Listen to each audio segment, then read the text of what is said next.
face à Philippe de Villiers. 10h-11h sur Europe 1, Elliott Deval.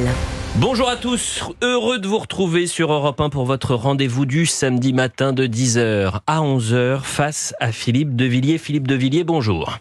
Bonjour Elliott, bonjour Geoffroy. Cher Geoffroy, bonjour, directeur de la rédaction du JDD. Messieurs, actualité très chargée cette semaine et actualité lourde malheureusement. On va revenir sur l'attaque au couteau à Bordeaux faisant un mort et un blessé grave.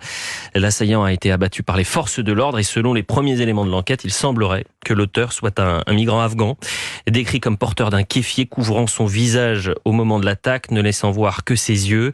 Il s'en serait pris aux victimes nord-africaines car elles étaient en train de boire de l'alcool le jour de l'Aïd. Philippe de Villiers, je vous propose qu'on écoute la procureure de la République de Bordeaux qui a réagi jeudi matin. Il en résulte qu'hier soir, l'agresseur, qu'il ne connaissait pas, se serait approché de son ami Rachid Bouad et s'en serait pris à lui avant de leur reprocher à l'un et à l'autre, dans un français approximatif, de boire alors que c'était l'Aïd. Les deux amis lui répondaient « ça ne te regarde pas » et à ce moment-là, l'auteur leur assénait des coups de poing. Il y a eu un nouveau communiqué du procureur de la République. L'assaillant s'appellerait donc Amraz Ahmad Sabour. Il est né le 5 novembre 1998 en Afghanistan. Les investigations ont permis de localiser son logement. Les perquisitions de l'appartement de 22 mètres carrés bien rangé et meublé sommairement a permis de découvrir la présence d'une médaille de boxe, de 2 Corans, d'un tapis de prière et d'un téléphone notamment. Geoffroy Lejeune a une question pour vous, Philippe de Villiers. On ne sait même pas par où commencer en fait. Qu'est-ce qui vous a frappé dans ce drame, Philippe ? Est-ce que c'est le fait qu'il soit migrant et clandestin ? Est-ce que c'est ce différend lié à l'alcool et le fait qu'il ait demandé à ces gens d'arrêter de boire ? Comment vous qualifiez ce qui s'est passé ? D'abord, on se demande ce qu'il fait en France. Il est afghan, il est migrant, il est réfugié. Et ensuite, pour vous répondre, je dirais que il représente le condensé allégorique en quelque sorte de tout ce qu'on voit en ce moment et de tout ce qu'on a vu cette semaine. Il porte le camis. En fait, il porte la tenue du prophète. Tenue du 7e siècle. C'est tout un programme. Ensuite, il attaque au couteau. Donc, le mode opératoire, il y a 120 attaques au couteau par jour. C'était pas le cas lorsque j'étais gosse. Et enfin, il attaque à cause du ramadan pour des questions liées à l'alcool. Donc, en fait, c'est la police des mœurs. Il fait la police des mœurs. Donc, en fait, la charia, petit à petit, la charia arrive en France. Les Français ne savent pas ce que c'est que la charia, mais ils vont comprendre. La charia, c'est un code, c'est un ensemble de codes, une manière de vivre, c'est un art de vivre. Et moi, je dirais ceci. Les signaux se multiplient. Mais face à ces signaux qui se multiplient, pourquoi la charia avance ? Pourquoi l'islamisation avance ? Parce que il y a 2 réponses face à face. Il y a d'un côté le déni et de l'autre côté l'intimidation. Donc en réalité, nous sommes corsetés de partout, Gulliver empêtré. Le déni. On ne veut pas voir, on ne veut pas que les Français voient ce qu'ils voient. Et ils ont beaucoup de mérite parce qu'ils sont de plus en plus nombreux à voir ce qu'ils voient. Et en face, je dis, il y a l'intimidation. Boualem Sansal m'a expliqué que en Algérie, voilà comment ça a commencé, on s'en est pris, les islamistes s'en sont pris aux musulmans fautifs, aux musulmans qui ne voulaient pas appliquer la charia. Et donc, c'est ce qu'on appelle la réislamisation. Eh bien, la réislamisation, c'est la synthèse de la semaine. Elle démarre en France.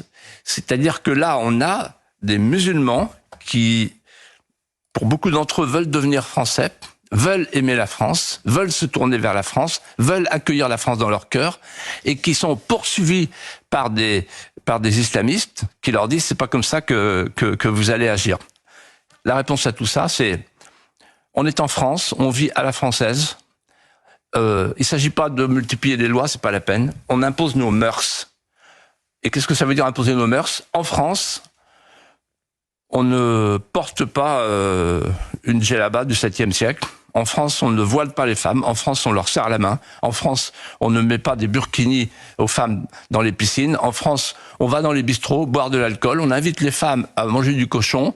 On n'est pas dans la nourriture halal. En France, il y a des clochers, pas des minarets, et on écoute le bourdon de Notre-Dame plutôt que le muezzin. Voilà, on est en France. Si on n'impose pas notre culture, notre civilisation, c'est pas les lois qui vont nous protéger. Quand on fait des lois, c'est qu'il n'y a plus de mœurs.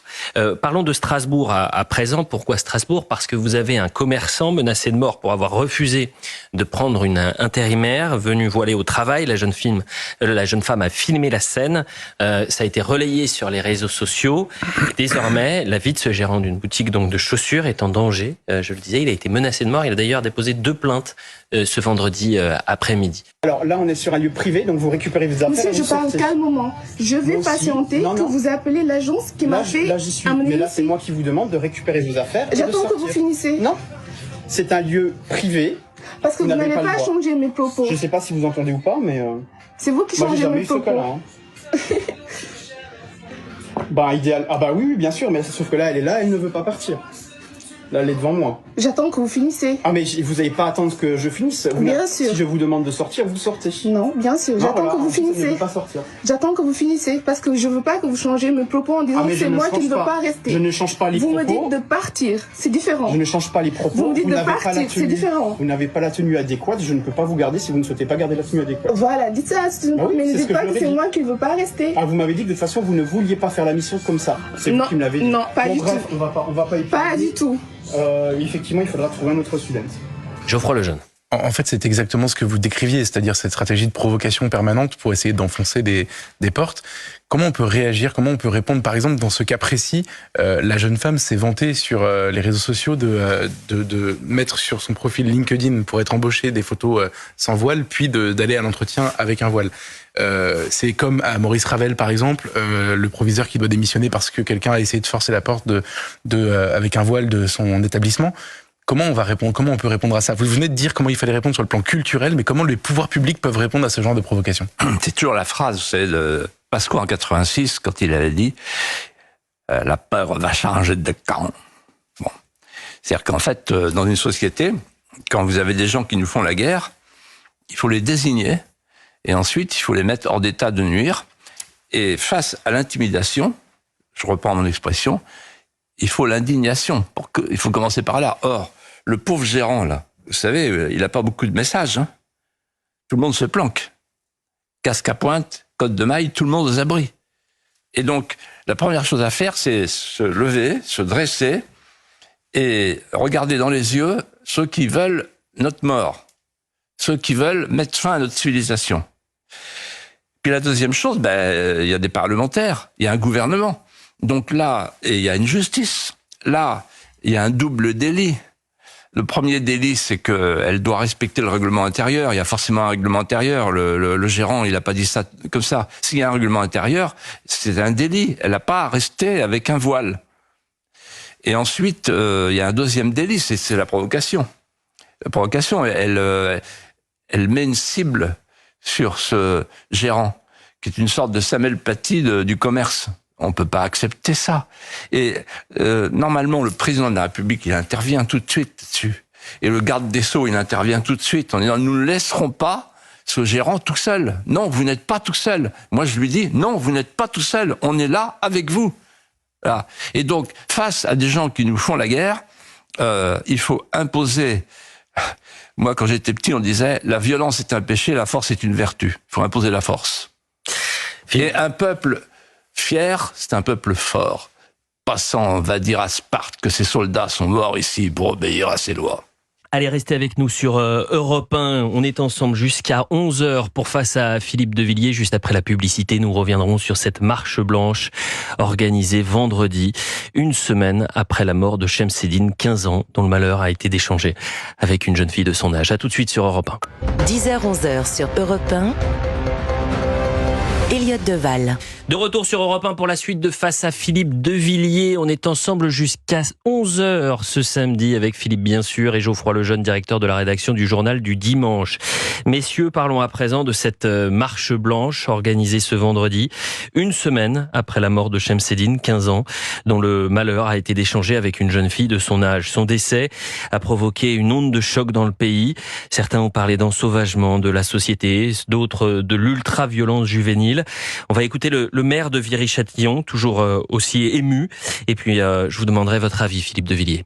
Ça peut paraître super naïf, mais c'est quand même, faut prendre conscience quand même qu'un garçon de 15 ans s'est fait tabasser comme ça, mortellement.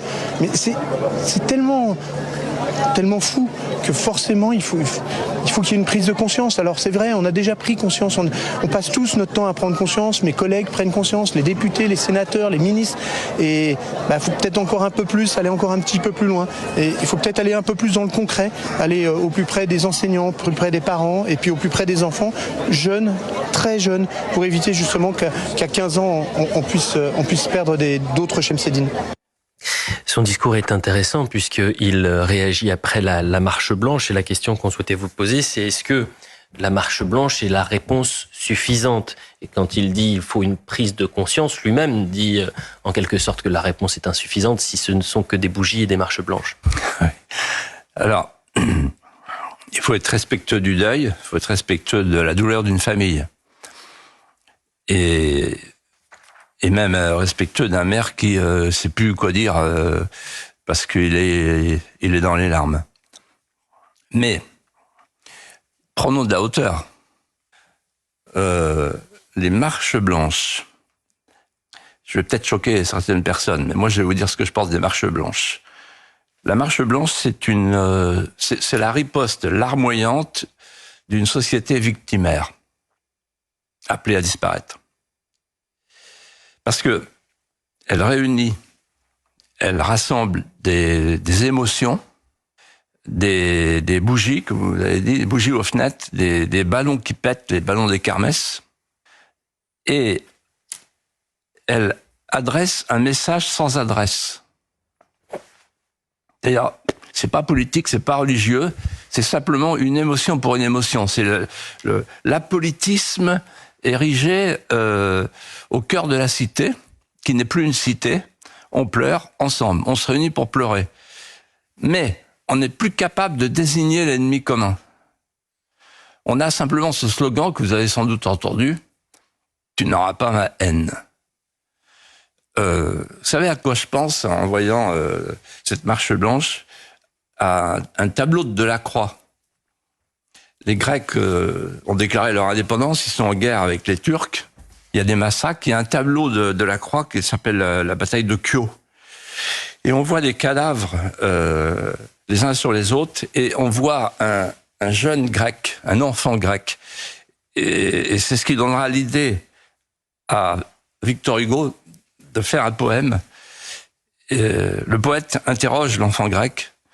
Que veux-tu? Fruits, fleurs ou l'oiseau merveilleux? Et l'enfant grec, en se levant au milieu des cadavres, répond, les yeux plongés dans l'horizon, avec fermeté.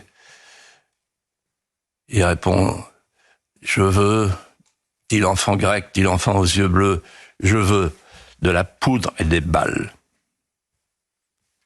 Geoffroy Lejeune, vous avez une question pour Philippe Devilliers. Il y a un mot qui a fait polémique et qui a fait débat cette semaine, c'est le mot de crime d'honneur qui a été utilisé pour qualifier ce qui s'était passé à Viry-Châtillon.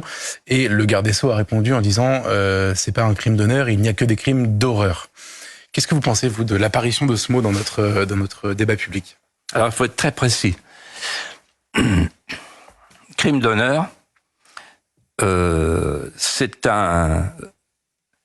une expression pré-islamique. Ce n'est pas une expression de la charia ou des hadiths ou du Coran. C'est une expression pré-islamique, c'est une culture, pas une religion. Et la charia, le crime d'honneur, c'est la talibanisation de la France, en quelque sorte. Parce que c'est pas la peine de faire un jeu de mots comme Dupond-Moretti. Le crime d'honneur, il est là. Qu'est-ce que c'est le crime d'honneur? C'est la loi de la tribu. C'est la loi du clan. Il y a des crimes d'honneur. Par exemple, il y avait des crimes d'honneur en Sicile. Donc c'est pas lié à la religion islamique.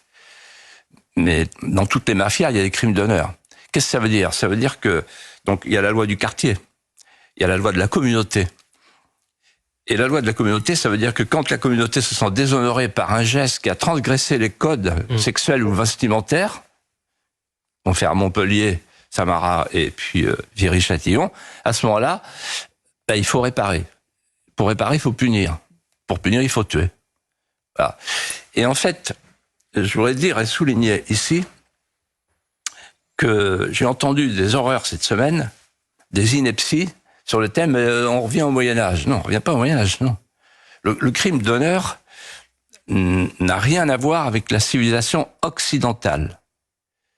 D'abord parce que dans la chrétienté fondatrice, il y a le fameux évangile de la lapidation de la femme adultère qui donc interdit le crime d'honneur. Et ensuite parce que la chrétienté médiévale, elle est établie sur l'adoubement. Aldéric, voici ton épée. Sois preux toujours, chevalier. Souviens-toi qu'elle a 2 tranchants, un tranchant pour sauver les francs et l'autre pour tes enfants. Fais de l'orphelin ton cousin. C'est la défense de la veuve et de l'orphelin. Et je me souviens qu'un jour j'ai lu un roman qui m'avait beaucoup marqué, du XIIIe siècle, qui s'appelle Le Chevalier au cygne, et qui dit tout sur ce qu'est notre civilisation depuis le haut Moyen-Âge. Godefroy de Bouillon croise une princesse sarrasine à Jérusalem. Il enlève son aume, il s'incline. Et la princesse sarrasine est surprise et elle dit, de ce côté-ci de la mer, on ne voit pas un homme qui s'incline. Et Godefroy de Bouillon lui répond, dans le pays d'où je viens, il n'est prince ou duc qui ne rendent les honneurs aux dames. Et donc on peut pas confondre crime d'honneur et code d'honneur. Crime d'honneur, c'est vraiment la barbarie. Code d'honneur, c'est la chevalerie et la courtoisie. C'est notre civilisation.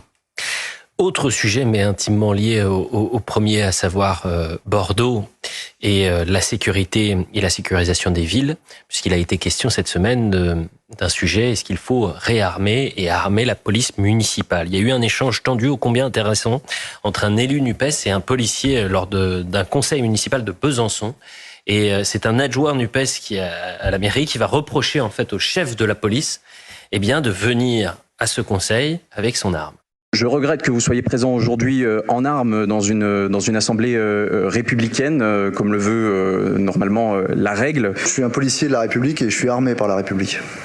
Et comme je suis policier, je porte mon arme. Et le 19 mars 2002, au conseil municipal de Nanterre, il y a un individu qui est entré, qui a tué 8 conseillers municipaux, qui en a blessé 19. Peut-être que s'il y avait eu un policier armé, ça ne serait pas arrivé. Et il fait référence à la tuerie de Nanterre, c'était donc dans la nuit du 26 au 27 mars 2002. Ce qui est intéressant, c'est que ces dernières années, sur les sujets de sécurité, la gauche, il y a peut-être un tabou à travers ces sujets de sécurité. Le tabou, il vient de loin. La gauche, c'est Méphisto, je suis l'esprit qui est toujours ni. Et la gauche, c'est conscience, instinct divin, immortel, céleste voix, guide infaillible d'un être ignorant et borné, mais intelligent et libre. C'est Rousseau. C'est en fait révolvérer, retourner, la révolution. Il s'agit de s'attaquer à l'ordre social, à l'ordre naturel. On s'attaque aux hiérarchies, on s'attaque à l'autorité. Voilà. Ça donne la gauche. La gauche, c'est la révolution. La gauche, c'est pas l'ordre. La gauche, ça la dérange de voir une police armée. Pourquoi? Parce que pour la gauche, c'est une force d'occupation, la police. Alors que pour n'importe quel citoyen de bon sens, la police, c'est le dernier rempart. Philippe Devilliers, juste après la publicité, nous allons parler de l'Europe et notamment des frontières à travers un traité qui va tout changer dans l'histoire européenne et dans la protection de nos frontières, à savoir le traité de Schengen. À l'époque, vous êtes l'un des seuls responsables politiques à dire que le traité de Schengen pourrait mettre en difficulté, en péril, la sécurité intérieure. Et vous allez tout nous expliquer dans un instant sur Europe 1 pour Face à Philippe de Villiers. Face à Philippe de Villiers. 10h-11h sur Europe 1. Elliot Deval. De retour sur Europe 1 pour Face à Philippe de Villiers. Philippe de Villiers, Geoffroy Lejeune sont avec nous dans les studios d'Europe 1. Philippe, nous allons basculer dans l'histoire. Nous sommes en 1995. Alors je le dis aux auditeurs, à l'époque vous êtes candidat à la présidentielle. Et dans le clip de campagne, vous parlez entre autres de l'enjeu majeur de la protection des frontières, et notamment à travers le traité de Schengen qui, selon vous, a bouleversé notre politique en matière de sécurité. On écoute ce clip de campagne et on en parle juste après. Quand on a des enfants tout jeunes, comme c'est mon cas, on est peut-être plus sensibilisé, plus inquiet devant les immenses problèmes qui les assaillent. Le problème de la drogue qui nous envahit alors que la France vient de faire disparaître ses frontières, ce qui est irresponsable. Et le problème de la corruption. Le danger, c'est le regard de dérision porté sur la politique. Il faut réhabiliter la politique, donner l'indépendance à la justice, lutter contre l'insécurité, rétablir l'autorité de l'État. La sécurité en France, c'est un vrai problème. Vous prenez tous les jours la télévision, les journaux, il ne se passe pas une journée sans que l'on parle de la délinquance ou des vols qui sont en augmentation en France. Depuis quelques jours, les frontières de notre pays sont ouvertes. Là, je pense que notre pays, je suis inquiet, va devenir une vraie passoire. Moi, je crois que ce monsieur a tout à fait raison. Et j'ajouterais ceci pour l'information des Français. Je suis le seul candidat dans la majorité à ne pas avoir voté, ratifié le fameux traité de Schengen qui a fait disparaître nos frontières le 25 mars dernier. Comment les autres candidats peuvent-ils parler de la sécurité des Français, de la nécessité de lutter contre l'immigration clandestine, alors qu'ils ont ratifié la disparition de nos frontières terrestres? 1995, Geoffroy Lejeune. Oui, Philippe, vous avez connu l'Europe d'avant Schengen et vous vivez aujourd'hui dans l'Europe du pacte asile et immigration qui a été voté cette semaine. Qu'est-ce que ça a changé en fait? Ça a tout changé. Parce qu'un pays qui n'a plus de frontières, il n'existe plus. Et en fait, c'est pas jouable, Schengen. C'est avec une frontière de milliers et de milliers de kilomètres, avec une agence Frontex qui est devenue une agence d'accueil des clandestins. C'est le 9 novembre 1989 que Schengen est né. Le lendemain, je me souviens très bien, tous les hommes politiques, droite et gauche confondus, considèrent que ce qui s'est passé dans la nuit est décisif pour Milan. Pourquoi? Parce que ils disent le temps des frontières est fini. Le temps des murs est fini. D'ailleurs, on va dessiner des ponts sur les billets de l'euro. Moscovici dit l'Europe sera ouverte ou elle ne sera pas. Et c'est la mondialisation heureuse qui est, comment dirais-je, qui est vécue comme une expérience post-identitaire.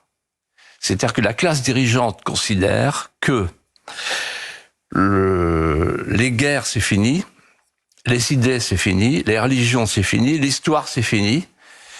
La classe politique voit l'avènement du marché comme le seul révélateur des tensions et des pulsions du monde. Le commerce va souffler toutes les barrières. C'est l'illimitation marchande qui va porter le bien-être cosmique. Le cercle de la raison conçoit à ce moment-là une Europe différente du traité de Rome. Ça devient une Europe post-historique, post-politique, post-territoriale. Et avec trois traités successifs en 3 ans. 1992, Maastricht, la fin des États, avec le super-État. C'est 3 lignes de fuite. La deuxième ligne de fuite, le deuxième traité, c'est l'OMC, l'Organisation commerciale du monde. Selon mon expression, c'est la fin des douanes. Et troisièmement, Schengen, la fin des frontières. Qu'est-ce que ça donne aujourd'hui? 3 choses. Donc une Europe qui n'a plus de corps, une Europe qui a aboli son enveloppe corporelle. Ça donne 3 choses. Premièrement, la frontière est nulle part, elle est partout. Supprimez les frontières et vous aurez 1000 petites forteresses. Saint-Ignon, déjà à l'époque. Ensuite, la naissance du narco-État. Vous avez peut-être vu ce moment extraordinaire de Darmanin au Sénat. Le ministre de l'Intérieur, qui avec un incroyable esprit de vérité, sans doute parce qu'il est sous serment, nous dit, voilà, il y a la communauté donc albanaise dans l'Est qui s'occupe de l'héroïne, il y a la communauté nigériane à Marseille qui s'occupe de la cocaïne, et puis il y a les Sénégalais qui s'occupent du crack. Donc il y a des narco-États, et avec des quartiers souverains. Des quartiers souverains, c'est-à-dire des petits Kosovo partout, etc. C'est ça, finalement, Schengen. Pourquoi? Parce que si nous, on veut protéger nos frontières, c'est pas au Pirée qu'il faut les protéger, c'est chez nous. C'est pas à Lampedusa qu'il faut les protéger, c'est chez nous. Et donc, il faut sortir de Schengen, il faut abolir Schengen. Vous en avez déjà parlé, Philippe de Villiers, pardonnez-moi de vous couper, mais vous avez dit... En 89, tous les rangs à gauche comme à droite se félicitaient de Schengen. Mais par exemple, avec un homme comme Jacques Chirac, vous avez pu échanger avec lui sur le Avec Jacques Chirac, j'ai eu 3 conversations qui ont compté pour moi. La première, quand j'étais stagiaire de l'ENA en 76, il préparait avec Marie-France Garot et Pierre Juillet son discours de Cochin, l'appel de Cochin. Donc j'ai assisté à ça, où il dit je ne suis pas anti-européen, je suis pas pro-européen. Philippe, je suis européen. Donc c'était la phase Chirac souverainiste. Et après il y a eu Maastricht. Alors là j'étais sidéré sous l'influence de Juppé, toujours là dans les bons coups. et tout à coup il était pour le non, il vient pour le oui. Et il rejoint Mitterrand. C'est extraordinaire. Et un jour, après les élections européennes de 1994, je vais vous faire une confidence. Où j'ai connu un grand succès, 12,5% face à la liste RPR-UDF à l'époque, qui était quand même abîmée. Il m'appelle et il me demande de venir déjeuner à l'hôtel de ville. Donc il était candidat, et c'était en septembre-octobre 1994. Très sympathique comme d'habitude, parce qu'il m'aime bien, je l'aime bien. C'est l'homme des steppes, les bottes de 7 lieues. Bon. Et il me dit, on s'en fout tout ça, le fleurot, tout ça, on s'en fout. Bon. Je dis non, pas moi. Non. Et il me dit, voilà, je te propose d'être mon ministre de la Défense. Il dit, d'accord, mais dans ce cas-là, il y a une condition. Moi, je peux pas avoir fait campagne pour l'Europe des nations et maintenant soutenir un candidat qui a soutenu Maastricht et qui va soutenir Schengen. Schengen, c'est le 20 mars 1995. Et là, on est en septembre 94. Il me dit, bon, on s'en fout, t'inquiète pas, il y aura pas de problème. Je dis, non, je crois pas. Voilà. Et en fait, j'ai choisi de briser en quelque sorte mon parcours politique et d'aller tout seul aux européennes pour être fidèle à mes convictions. Mais aujourd'hui, avec le recul, je me dis, mais c'est tous ces hommes politiques là qui d'ailleurs continuent à nous parler là. C'est leur généalogie là. C'est les enfants, c'est les fils spirituels qui parlent. C'est les fils spirituels de Maastricht, de Schengen. Alors ils nous disent oui mais Schengen on va réformer, ils vont réformer l'Europe. Ah bah ça, j'entends ça depuis voilà. Et quand on entend le maire de Viry-Châtillon, c'est le fils spirituel de Bernard Stasi qui disait Philippe, tu peux pas nier que l'immigration est une chance pour la France. Mais combien de temps il va falloir, combien de décennies il va falloir pour que ces gens ouvrent les yeux. Schengen, c'est la fin des frontières. La fin des frontières, c'est la fin d'un pays. Allez, restez avec nous sur Europe 1 pour la suite de Face à Philippe de Villiers juste après la publicité. Nous reviendrons sur cette déclaration du Vatican concernant l'avortement. Le Vatican qui s'oppose au droit à supprimer, je cite, toute vie humaine. À tout de suite sur Europe 1 pour Face à Philippe de Villiers. Sur Europe 1, Elliott Deval. De retour pour la dernière partie de Face à Philippe de Villiers. Philippe de Villiers, Geoffroy Lejeune sont toujours avec nous, bien sûr. Philippe, parlons de la réponse du Vatican concernant l'interruption volontaire de grossesse. Dans un document intitulé Dignitas Infinita, la déclaration sur la dignité humaine, l'Église aborde plusieurs sujets, 14 thématiques. Alors, il y a l'avortement, la GPA, l'euthanasie, la théorie du genre. Ça s'est passé cette semaine. Et sur l'avortement, le Vatican s'oppose au droit, je cite, à supprimer toute vie humaine, en parlant même de meurtre. Comment décodez-vous, Philippe de Villiers, cette déclaration du Vatican? Alors cette déclaration, elle a pu choquer un certain nombre de gens parce que le Vatican dit l'avortement est un meurtre. La question est simple. Le fœtus est-il une vie humaine? Et en fait, la science vient au secours de la foi. La foi, c'est la vie est sacrée. La science, c'est oui ou non, c'est pas une vie humaine. Si c'est une chose, on peut la supprimer. Si c'est une vie humaine, c'est beaucoup plus embêtant. Or, il y a eu 2 études, 2 expériences scientifiques que j'ai eu l'occasion d'étudier, d'examiner. Une qui porte sur la musique et l'autre sur la parole, et qui démontre que le fœtus entend la musique et qu'il la goûte. Il y a eu une expérience sur la petite musique de nuit de Mozart. D'ailleurs, Éric Zemmour y a fait allusion récemment dans un meeting. Et l'enfant réagit. Il réagit avec ses lèvres, avec sa langue. Il réagit, il comprend. Il est dans l'émotion. Même chose pour le langage. La première étude, c'est l'Institut Marquès à Barcelone, avec des spécialistes, des scientifiques. Et la deuxième étude, c'est la faculté, l'université de Descartes, là aussi avec des spécialistes, plus récentes. L'imprégnation linguistique se fait très tôt pour le fœtus. Or, ce qu'on a décidé là récemment, c'est que on accorde à la femme le droit absolu et exclusif de disposer de la vie de l'enfant. J'en dirai pas plus. Il est heureux que le Vatican ait pris cette position, qui est une position qui était celle de Jean-Paul II, qui a toujours été celle de l'Église, et qui correspond au serment d'Hippocrate du 5e siècle avant Jésus-Christ, tu ne tueras pas. Philippe de Villiers, parlons d'économie à présent. Les comptes publics sont aux voies rouges et la France va devoir se serrer la ceinture pour faire des économies.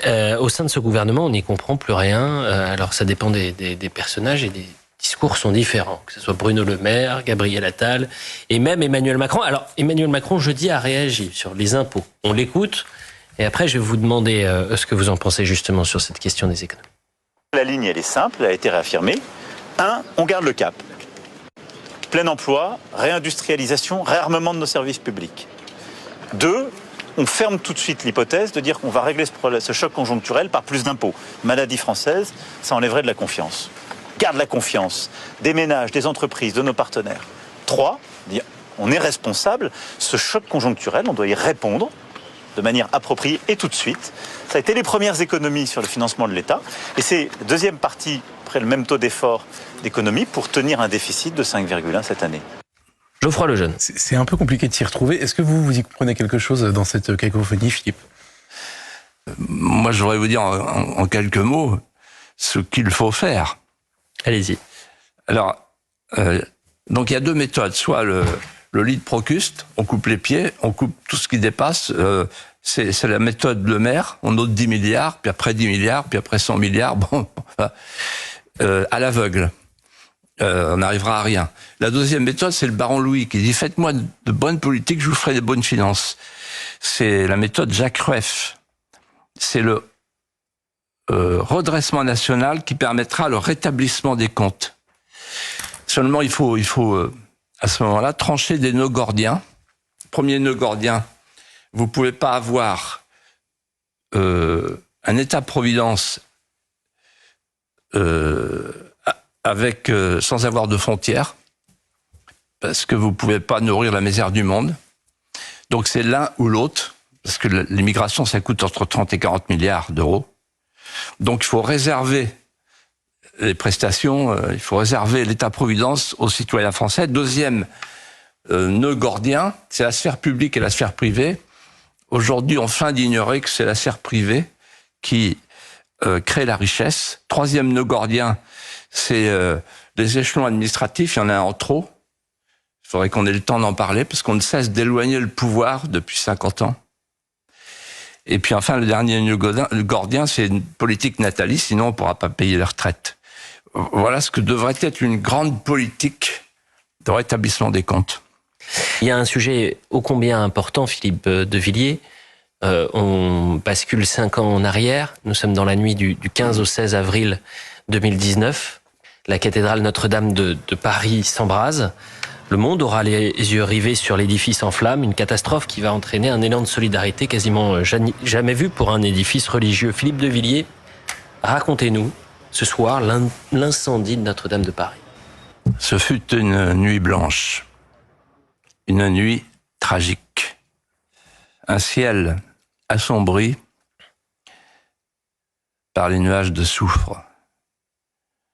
Un silence sépulcral, un silence de cathédrale, avec tout autour de l'arche de feu, une foule qui regarde, bouche bée, incrédule, Notre-Dame brûle. Et puis, brandis par des nacelles, comme des coquilles de noix, face à la mer de feu, les lances sont arrivées, trop courtes, dérisoires. On aurait dit des seaux d'eau du Moyen-Âge. La bataille est perdue d'avance. Les flammes grandissent. De loin, on aperçoit une danse infernale au-dessus du pont du grand vaisseau de haut bord. Ce sont les chaînes de Saint-Louis qui se consument. Il est minuit. Les larmes coulent sur toutes les joues de France, fussent-elles laïques, fussent-elles les plus laïques. Tant il est vrai que dans les grandes épreuves, la France retourne à ses enfants, se retourne à Notre-Dame. Notre-Dame va disparaître. La cathédrale va s'effondrer sur elle-même. Notre-Dame, c'était la France. C'était ce peuple qui a déployé ici toutes les expressions de son génie créateur. L'accord du burin sur la pierre et le souffle de l'esprit. Tout ça, dans quelques instants, ne sera plus que plomb fondu, cendre ardente. Demain matin, il ne restera plus rien. Alors on va se coucher. Et quand on ouvre les yeux, qu'est-ce qu'on voit? Surprise. Notre-Dame est toujours debout. Les tours ont résisté. Elles sont là. C'est une nuit allégorique. Notre-Dame nous a ramenés au mystère de ce peuple insouciant, mais finalement toujours tourné vers les grands embarquements. Notre-Dame est là, debout. C'est une allégorie française. Tous les trésors des œuvres humaines peuvent mourir, mais ils peuvent aussi renaître. Allégorie française. La France des hautes nefs immémoriales renoue avec son hymne à l'unité profonde de la symphonie millénaire. Notre-Dame de France est encore vivante. La France ne meurt pas. Merci Philippe de Villiers. Notre-Dame de Paris, c'était important de revenir sur cet incendie 5 ans après. Oui, c'est très émouvant. Bonne journée, Elliot. Bonne semaine. Bonne semaine, Geoffroy. Bonne semaine à tous les deux. On se retrouve samedi prochain, vous avez raison, Geoffroy et Philippe de Villiers à la même heure sur Europe 1.